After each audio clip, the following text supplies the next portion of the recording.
Jeunes, intelligents et brillants, les meilleurs élèves aux examens scolaires à session 2019 ont reçu les félicitations et les encouragements du président du FASO. Récompenser les plus méritants et créer une saine émulation, c'est l'objectif de cette journée d'excellence scolaire qui s'est tenue ce matin au palais présidentiel. Enfin, l'affaire Charbon-Fin livre ses premiers secrets judiciaires. 14 personnes morales et physiques sont mises en accusation devant le tribunal de grande instance de Ouagadougou. L'information a été donnée ce matin par le procureur général. Le procès s'ouvre demain 7 août. Le Burkina Faso perd chaque année 105 000 hectares de forêt afin de reconstituer l'écosystème forestier. Le gouvernement, à travers le ministère en charge de l'environnement, a initié la première journée nationale de l'arbre. Quels sont les enjeux et les résultats attendus de cette journée? Comment l'opération est-elle menée concrètement sur le terrain? En quoi la journée nationale de l'arbre est-elle différente des autres opérations de reboisement? Le ministre de l'Environnement, de l'économie verte et du changement climatique, Nestor Bassière, est notre invité et nous promet des réponses à l'ensemble de ces questions. Et puis les menaces des États-Unis et de la communauté internationale ne dissuadent pas la Corée du Nord. Pyongyang a procédé ces derniers jours à de nouveaux tirs de missiles balistiques dans la mer du Japon. Une réponse aux exercices militaires conjoints menés par les Américains et les Sud-Coréens dans la région. Voilà pour les titres. Bonsoir à tous et merci de suivre le 20h de la télévision du Burkina. Des récompenses présidentielles au bout de l'effort. Les 10 meilleurs élèves aux examens du CEP, du BEPC, du CAP, du BEP et des différentes séries du baccalauréat ont reçu ce matin des présents des mains du président du FASO. C'était à l'occasion de la journée de l'excellence scolaire, des moments uniques pour ces jeunes étoiles qui repartent avec les félicitations du chef de l'État et la fierté de la reconnaissance de la nation pour le travail bien fait. Des détails avec Adama Guiti et Oumar Zombré. L'excellence primée à Kosiam. Ils sont 70 à s'être illustrés de la plus belle des manières à leurs différents examens du CEP, BEPC, CAP, BEP et BAC au cours de cette année académique 2018-2019. Leurs résultats parlent pour eux. 8 sur 10, 17 sur 20 ou encore 18 sur 20, autant de bonnes notes qui font l'écho de la performance de ces élèves, futurs cadres du pays. À l'heure de la moisson, ils reçoivent des mains du chef de l'État des attestations, des numéraires, des kits scolaires pour certains et des ordinateurs pour d'autres. Pour en arriver là, il leur a fallu se hisser au-dessus de la mêlée. Les critères spécifiques sont au CEP, être parmi les 10 meilleurs au niveau national et avoir 13 ans au maximum. Au BEPC, être parmi les 10 meilleurs au niveau national, avoir 18 ans au maximum et avoir une moyenne au moins égale à 16 sur 20. Au baccalauréat général et technologique, être parmi les 5 meilleurs de sa série, avoir au moins 14 sur 20 de moyenne et avoir 21 ans au maximum. Au baccalauréat professionnel, être parmi les 2 premiers de sa spécialité, avoir au moins 14 sur 20 de moyenne et être âgé d'au maximum 23 ans. Cette année, une importance particulière est accordée à l'éducation inclusive. Et à ce titre, les élèves en situation de handicap visuel et auditif les plus méritants ont aussi reçu des prix. Le président du FASO invite tous les lauréats à continuer de cultiver la flamme de l'excellence. Toute société qui aspire au progrès, l'éducation doit être la voie royale de la promotion du mérite, de la culture, du travail bien fait et de la saine émulation. J'y crois fortement. Chers lauréats, je vous exhorte à faire en sorte que l'école puisse entretenir en vous la quête perpétuelle de connaissances, de compétences et de citoyenneté responsable. Les lauréats, par la voix de leurs représentantes, saluent l'initiative et s'engagent à être le reflet de l'excellence partout. Nous mesurons donc toute la responsabilité qui nous incombe. C'est pourquoi nous prenons l'engagement de toujours travailler pour la réussite de cette noble mission. Ce faisant et dans la solidarité, nous nous engageons à être les ambassadeurs de la paix, de la discipline et de l'effort dans le travail au sein de nos établissements scolaires et dans nos milieux de vie. Le thème de cette cérémonie de récompense des meilleurs élèves du primaire, post-primaire et du secondaire est « Célébrer l'excellence en milieu scolaire pour bâtir une école plus résiliente face aux défis sécuritaires ». Après 4 années passées au pays des hommes intègres, l'ambassadeur de l'Union européenne en fin de mission a fait ses adieux au président du Faso. La dernière visite de Jean Lamy au palais de Kosiam a permis d'examiner la coopération entre l'Union européenne et le Burkina Faso. C'est Lassina Ouattara ou Moussissé.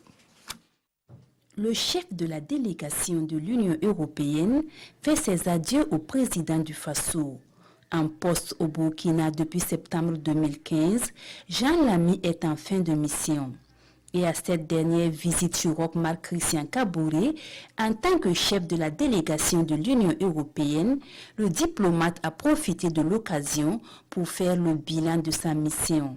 En particulier, nous avons parlé des dossiers qui concernent les modalités d'appui à la force conjointe, qui va se faire davantage avec un appui au renforcement des forces de défense et de sécurité de chacun des pays du G5 Sahel.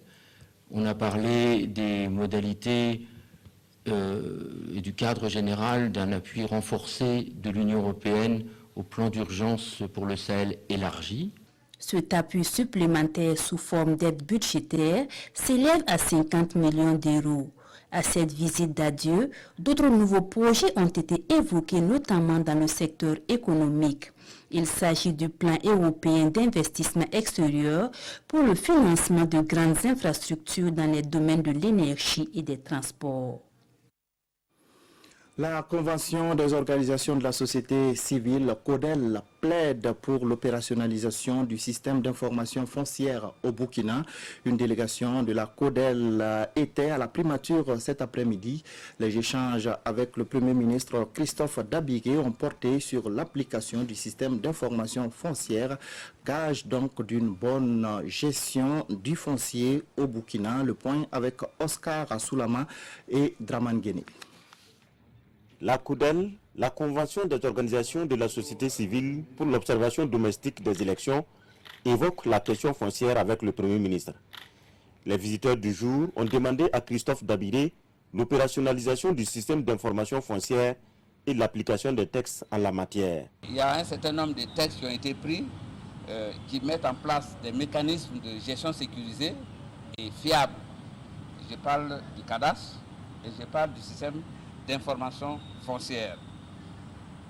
Le système d'information foncière, c'est un instrument qui cherche à collecter, stocker, traiter et diffuser l'information foncière.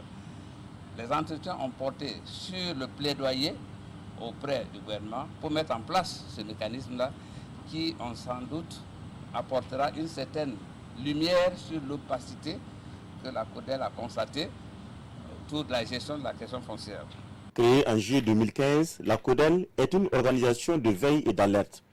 Elle regroupe une trentaine d'organisations de la société civile. Et comme la question foncière fait l'objet de beaucoup de polémiques, elle s'en est saisie pour faire le plaidoyer auprès des autorités burkinabées. L'affaire fait grand bruit au Burkina Faso depuis quelques mois. Le procureur général après la cour d'appel de Ouagadougou a confirmé ce matin la fraude dans l'affaire Charbon Fin. 2 personnes morales, à savoir la société Ayam Gold Essakan SA et la société Bolloré Transport et Logistique SA, ainsi que 12 personnes physiques sont poursuivies pour des infractions diverses. Le procès débute dès demain au tribunal de grande instance de Ouagadougou. Des précisions avec Nomba Kouda et Nathalie Kaoré. La justice burkinabé prend le contre-pied de la Brigade nationale antifraude dans l'affaire dite de charbon fin impliquant la société minière Ayam Gold Essakan. estimant que cette brigade a fait une mauvaise interprétation du code minier et de la loi portant commercialisation de l'or, le procureur général près la cour d'appel de Ouagadougou a diligenté une enquête et l'audition de 41 personnes pour aboutir à cette conclusion. 2 personnes morales, à savoir la société AM Gold Essakane SA et la société Bolloré Transport et Logistique SA Burkina Faso, sont poursuivis, notamment pour des infractions de faux en écriture privée de commerce, d'usage de faux en écriture privée de commerce, d'exportation illégale de déchets dangereux, de fraude en matière de commercialisation de l'or et des autres substances précieuses, de blanchiment de capitaux. En outre, 12 personnes physiques de la société Amgold Essakane SA, de la société Bolloré Transport Logistique SA Burkina Faso, de la Direction générale des mines et de la géologie, du Bureau des mines et de géologie du Burkina et de la Direction générale des douanes sont poursuivis. Les personnes physiques et morales poursuivies sont citées à comparaître ce 7 août 2019 à l'audience correctionnelle du tribunal de grande instance de Ouagadougou. Et qu'en est-il de la responsabilité du ministre des Mines et des Carrières dans cette affaire désormais entre les mains des juges? Les choses sont ainsi faites. Lorsque nous investiguons, notre domaine de compétence ne peut pas aller jusqu'au ministre. La loi dit que lorsque un membre du gouvernement est mis en cause, il relève d'une autre juridiction. Mais c'est peut-être la procédure qui peut être déclenchée à partir d'ici. Ce que nous allons faire, c'est peut-être examiner si nous avons des éléments qui permettent de dire que voilà, le ministre des Mines est mêlé, enfin, il y est pour quelque chose. Eh bien, nous transmettons le dossier à la Haute Cour de justice. Pour les personnes poursuivies, le procureur général rappelle qu'elles bénéficient de la présomption d'innocence. Mais il précise que le parquet a diligenté ses poursuites sans complaisance sur la base d'éléments probants et il s'attellera à établir la culpabilité des uns et des autres dans le respect des principes de la procédure judiciaire. Au tribunal militaire de Ouagadougou, les avocats du général Gilbert Diendéré poursuivent leur plaidoirie. Ce matin, ils ont tenté de persuader le tribunal de l'innocence du général dans les infractions d'attentat à la sûreté de l'État, de meurtre et d'incitation à la commission d'actes contraires à la discipline militaire. Plus d'explications avec Zoubaviel David Dabiri. 4e jour de plaidoirie des avocats du général Gilbert Diendéré, maître Jean Yaouvi Degli tente de persuader le tribunal de la non-constitution des infractions d'attentat à la sûreté de l'État, de meurtre et de coups et blessures volontaires à l'encontre de l'accusé. Procédant à une analyse comparée des codes pénaux de la sous-région ouest-africaine à celui du Burkina, l'avocat du barreau de Lomé soutient avec force qu'en l'absence de complot, l'infraction d'attentat à la sûreté de l'État ne peut exister selon le code pénal burkinabé, contrairement à ceux de pays comme le Mali, le Niger ou encore la Côte d'Ivoire. Or, poursuit maître Jean Degli, le 16 septembre 2015, le général Gilbert Diendéré n'a jamais pris part à une réunion préparatoire en vue de renverser un régime légal, comme le mentionne l'article 109 du Code pénal ancien. Encore que le régime de la transition n'était pas légal, car ayant violé l'ordre constitutionnel.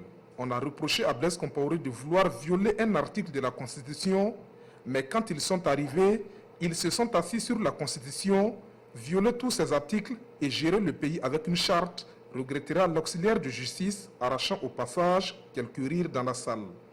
Revenant sur le crime d'attentat à la sûreté de l'État, à la charge du général, maître Jean Degli se veut ferme.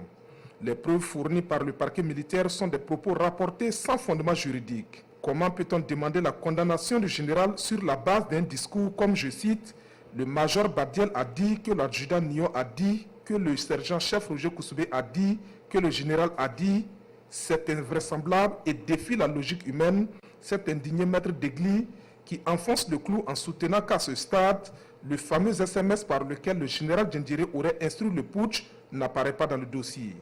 Monsieur le Président, le parquet militaire vous demande de rendre un jugement sur l'arbitraire, a déploré l'avocat. Et toujours selon son raisonnement, le 16 septembre 2015, le général Diendéré a pris le contrôle de la situation sur recommandation de la hiérarchie militaire et après l'arrestation des autorités. Il n'est ni auteur ni co-auteur. Dans le pire des cas, il peut être considéré comme complice de l'attentat à la sûreté de l'État, conclura l'avocat. Et pour convaincre le tribunal de la non-constitution des infractions d'incitation à la commission d'actes contraires à la discipline, l'avocat présente le général Djindjiri comme un officier supérieur épris de paix avec un sens élevé de la discipline. Il n'a jamais eu l'intention de prendre le pouvoir en septembre 2015. Il a juste assumé la vacance du pouvoir pour éviter un bain de sang, répétera encore maître Degli qui se livre à une série d'interrogations. Qui a dit aux militaires que le projet de dissolution du RSP était sur la table du Conseil des ministres. Qui leur a dit que c'est Luada et Bagoro qui s'en occupaient personnellement. L'avocat en conclut qu'il y aurait un manipulateur tapis dans l'ombre et qui tirait sur les ficelles dans cette affaire. Il suggère donc au président du tribunal de le rechercher s'il veut connaître la vérité sur les événements de septembre 2015. L'audience reprend ce mercredi 7 août 2019 à 9h au tribunal militaire de Ouagadougou. Les parlementaires de la CEDEAO évaluent dans la capitale burkinabé leur contribution dans la lutte contre la corruption dans l'espace communautaire. Les travaux de la réunion délocalisée de la commission mixte ont débuté ce matin. Souleymane Sanou, Jérôme Tendano. Au cœur de cette réunion délocalisée de la commission mixte du Parlement de la CEDEAO, la lutte contre la corruption. Le fléau connu au pays de la sous-région et sape les efforts de développement socio-économique. En choisissant le pays des hommes intègres, comme cela a été dit, c'est que le Parlement de la CEDEAO a une vision d'une société vertueuse pour pouvoir construire nos États. Les parlementaires s'invitent donc à la réflexion sur la question en vue de faire des recommandations dont la mise en œuvre permettra de réduire le phénomène de la corruption. C'est la deuxième fois que Ouaga accueille la réunion délocalisée du Parlement communautaire. Force est de reconnaître que la bonne gouvernance ne s'opère que dans un cadre politique sain, doté d'un système de mesures de lutte contre la corruption qui se doit d'être fiable, efficace et traçable. Nous nions la réalité de la menace que constitue la corruption pour l'épanouissement des peuples et le développement de nos pays. Ouverte ou rampante, visible ou pernicieuse, active ou passive, celle-ci s'est véritablement installée dans nos administrations, dans nos sociétés, dans nos vies de tous les jours, au point de faire parfois passer l'honnêteté au rang de vice. Avec cette rencontre, le Parlement de la CEDEAO reste en phase avec la nécessité de renforcement de la bonne gouvernance au sein de l'espace communautaire. On parle à présent environnement avec le lancement de la campagne nationale de réforestation dans la région de la boucle du Mouroun. C'est dans la commune rurale de Douroula que l'opération a été lancée par le ministre en charge des ressources animales. Environ 6000 plants seront mis en terre pour renforcer le couvert végétal de cette région. Serge Somda, Edouard Ouedraogo et Karim Ouedraogo. À travers ce geste, l'agent forestier donne le top de départ de la campagne régionale de reforestation 2019 dans la boucle du Mouhoun. Par la suite, ce sont les autorités qui emboîtent le pas en plantant ces arbres ici dans la forêt classée de Toroba. Après cette cérémonie, on va continuer dans cette lancée-là.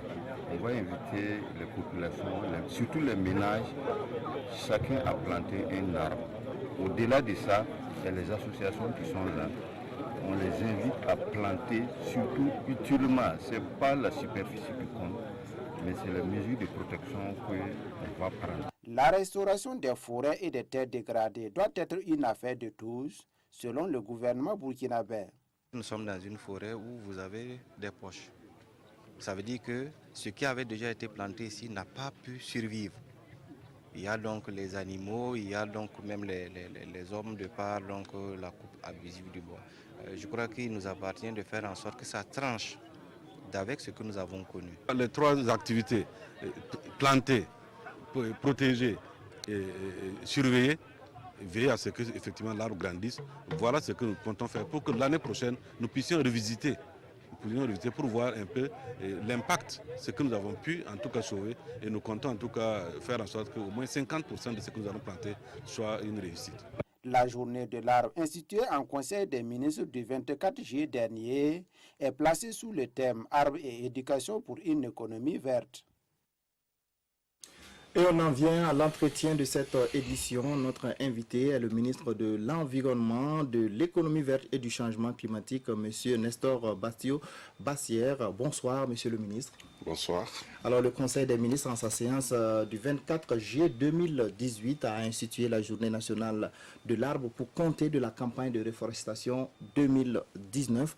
Alors, est-ce que vous pouvez nous présenter la GNA et les objectifs recherchés? Merci. Pour aller rapidement, nous pourrons dire que la GNA, la Journée nationale de l'arbre, fait suite bien sûr à la stratégie nationale de réforestation du ministère de l'Environnement au regard des conditions de dégradation accélérée du couvert végétal.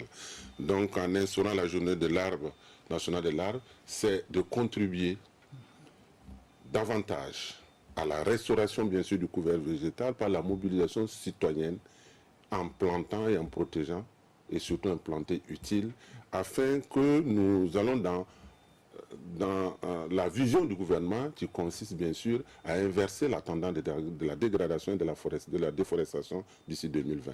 Voilà l'objectif global de la Journée nationale de l'arbre. Quelques objectifs spécifiques, je pourrais dire que d'abord il y a l'engouement. Chaque citoyen doit se sentir intéressé par la plantation et surtout la protection et l'entretien. Ensuite, c'est planter utile, bien sûr, à travers la plantation d'arbres locales, pourvoyeuses de revenus pour les populations, afin de les associer, bien sûr, à la protection. Et bien sûr, nous comptons également magnifier l'arbre et récompenser les plus méritants qui s'investissent chaque jour dans le système de reboisement au niveau du Burkina Faso. Alors, combien d'arbres seront mis en terre donc, au cours donc, de cette journée nationale de l'arbre? Il faut dire que nous, pour les années antérieures, on était autour de 10 000 et nous avons, le constat que nous avons réalisé, c'est que pour la journée nationale de l'arbre, sur l'ensemble des 13 régions dont les sites ont été identifiés par les régions elles-mêmes, nous comptons aujourd'hui en tout cas faire le maximum et 200 000 plants seront mis en terre sur ces sites sécurisés et identifiés bien sûr par les acteurs eux-mêmes. Alors, depuis plusieurs décennies, les gouvernements successifs ont toujours lancé des campagnes annuelles de reboisement. En quoi la GNA est-elle différente donc, de ces opérations de réforestation menées jusque-là? Je crois qu'aujourd'hui, dans la conception de la Journée nationale de l'arbre, tranche avec ce que nous avons connu dans le passé. Il faut dire que nous avons, dans les années passées, planté énormément. Et lorsque nous avons fait le constat, on a constaté que le taux de réussite est inférieur à 25%. Nous avons essayé d'identifier les raisons, les causes de cet échec. D'abord, on ne plantait pas sur les sites sécurisés, c'est important. Ça veut dire que chacun mettait les plants en terre et revenait l'année prochaine pour constater que le taux de réussite est très faible. Ensuite, et cette année, ça va être différent. Cette année, ça veut dire qu'aujourd'hui, d'abord, les sites ont été identifiés par les régions. Les sites, deuxièmement, sont sécurisés et les plantes qui seront mises en terre seront des plantes locales au niveau de chaque région. Donc déjà, c'est pour dire que le taux de réussite que nous envisageons à travers la journée de l'arbre, c'est qu'autour de 90% à défaut d'avoir 100%. D'accord. Alors, on sait que la première édition sera officiellement lancée à Tinkodoro par le président du Faso, Tinkodoro, ville hôte, donc cette année, en tout cas, de la commémoration de la fête nationale le 11 décembre. Alors, quelle est la philosophie? La philosophie du lancement de la journée nationale de l'arbre avec le président du Faso, c'est une interpellation de l'ensemble de ses concitoyens pour faire de la restauration du couvert végétal un engagement citoyen. C'est pour cela, le thème de la journée nationale, c'est bien sûr l'éducation, un arbre et l'éducation pour une économie verte. Aujourd'hui, le chef de l'État, à travers l'acte qu'il posera par le lancement, bien sûr, à Tinkodoro, va inviter l'ensemble de ses concitoyens à en faire autant. Parce que vous savez que la lutte contre la déforestation, c'est un comportement et c'est un engagement citoyen. Alors, c'est pour accompagner la mise en œuvre de la politique du gouvernement. Alors, pourquoi la ville hôte des festivités du 11 décembre? Nous avons voulu aller dans le sens du 11 décembre pour non seulement accompagner les investissements au niveau de la région qui habite le 11 décembre, mais aussi, vous savez qu'aussi l'engouement, parce que tous les esprits sont tournés vers le pays hôte. Par conséquent, nous avons dit également pourquoi ne pas allier, bien sûr, cette journée, son lancement, parce qu'il faut dire que l'ensemble des 13 régions également à la journée nationale de l'art, mais la cérémonie officielle se passera au chef-lieu de la région qui abrite bien sûr le 11 décembre pour plus d'engouement et plus de visibilité. Merci à vous, en tout cas, Monsieur le ministre, pour toutes ces informations relatives à la première journée nationale de l'arbre. Alors, restez avec nous pour la suite du journal. Votre ministère fait justement partie donc du cadre sectoriel agro-silvo-pastoral. Les membres de ce cadre sectoriel ont examiné le rapport semestriel de l'année 2019. Les résultats atteints sont satisfaisants. Des détails avec Pascal Kani. Année très difficile, mais avec tout de même des résultats dans la réalisation du PNDS dans son volet agro-silvo-pastoral. C'est le constat fait par les membres du cadre sectoriel agriculture, environnement et ressources animales à mi-parcours de l'année 2019.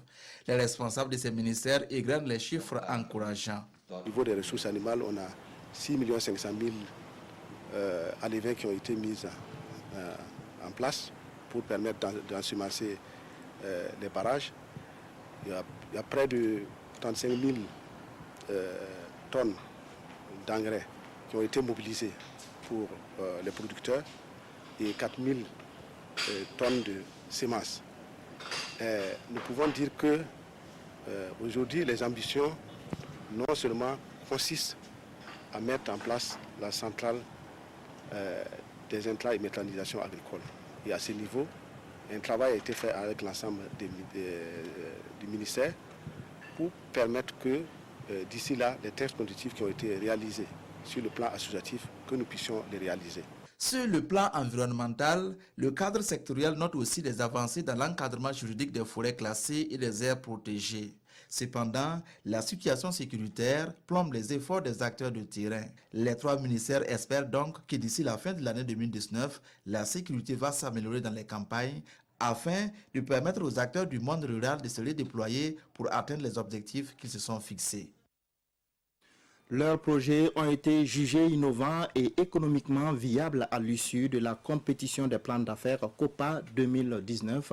Les 500 jeunes lauréats de la région de Haut-Bassin ont reçu hier à Bobo-Dioulasso leur chèque d'un montant cumulé de plus de 180 millions de francs CFA. La COPA est une initiative du ministère en charge de la jeunesse et vise la promotion de l'auto-emploi.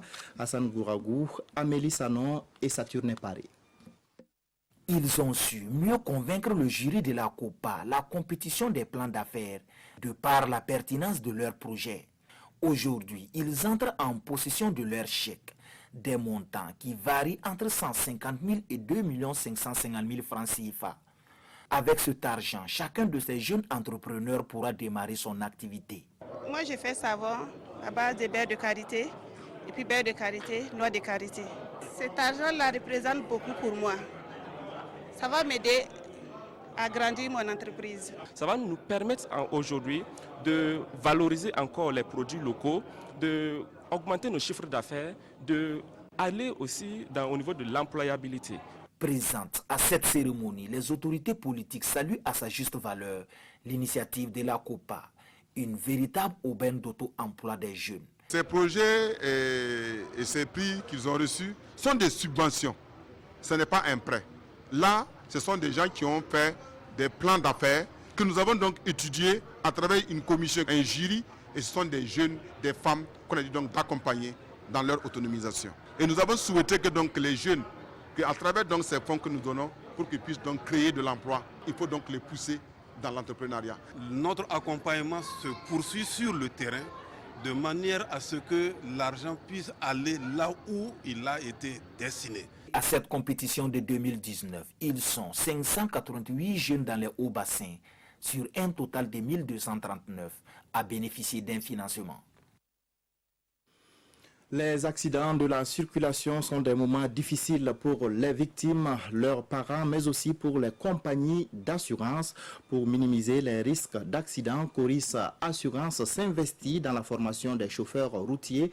40 conducteurs ont participé à la première édition du séminaire de formation organisé le week-end dernier. Idrissa Warga, Maïmouna Traoré. Les chauffeurs routiers à l'école de la sécurité routière.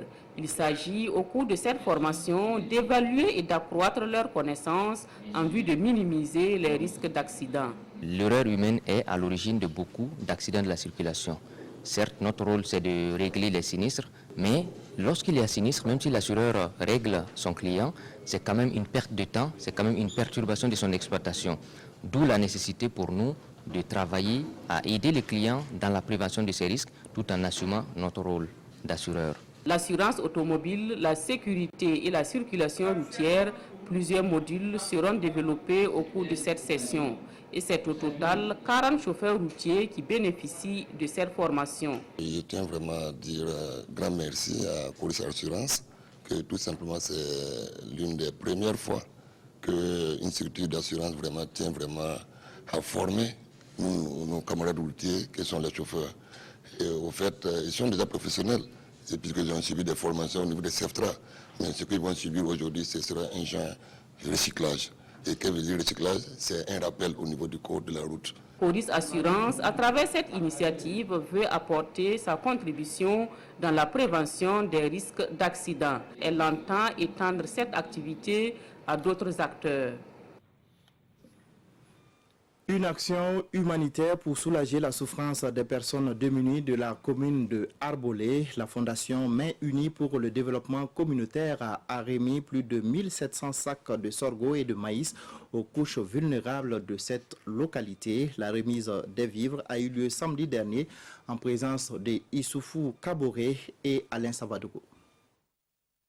Elles sont environ plus de 1400 personnes vulnérables à bénéficier de cet appui de la Fondation Mains Unies pour le développement communautaire FMUDC. C'est un appui composé de vivres d'environ 85 tonnes de sorgho et de maïs, des kits scolaires, des bons de formation et des ovins pour élevage.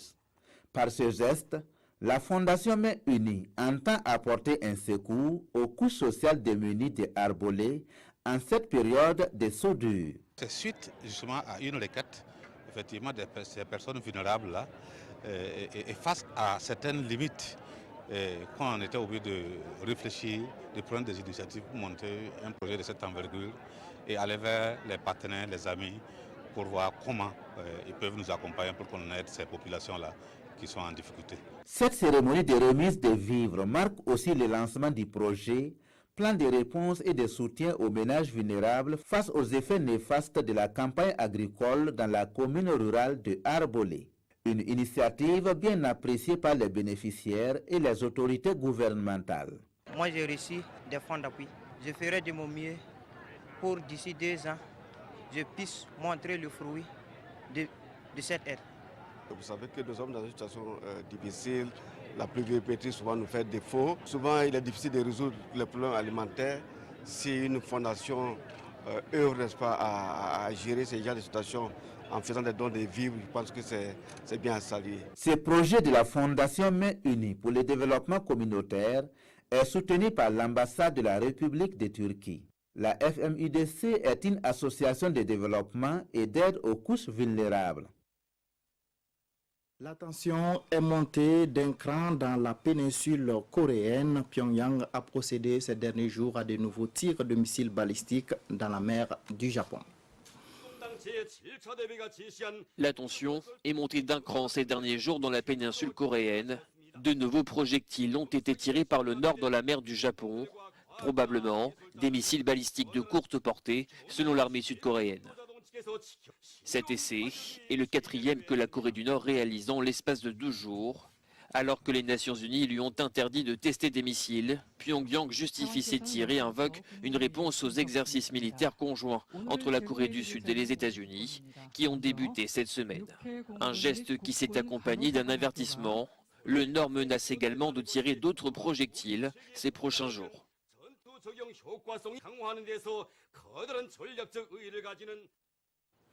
Voilà, cette édition touche à sa fin. Merci de votre fidélité. Ismaël Diloma Sirima vous retrouve pour l'édition de 22h30. Restez en compagnie de nos programmes.